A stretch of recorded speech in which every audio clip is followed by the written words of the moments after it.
Hello and welcome. I'm going to be answering NECO 2019 Economics Objective Past Question 30.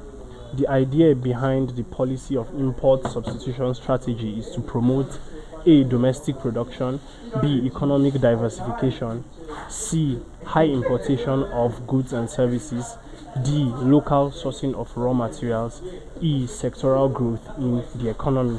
So we are looking at the concept of import substitution strategy, that is the policy of import substitution strategy.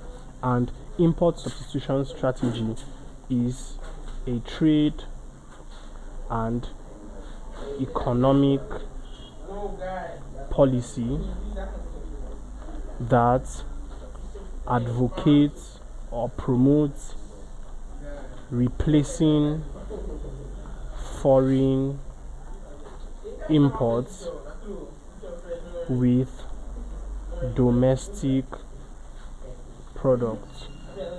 So you can see that it promotes domestic production, that is in order to replace importation of foreign goods.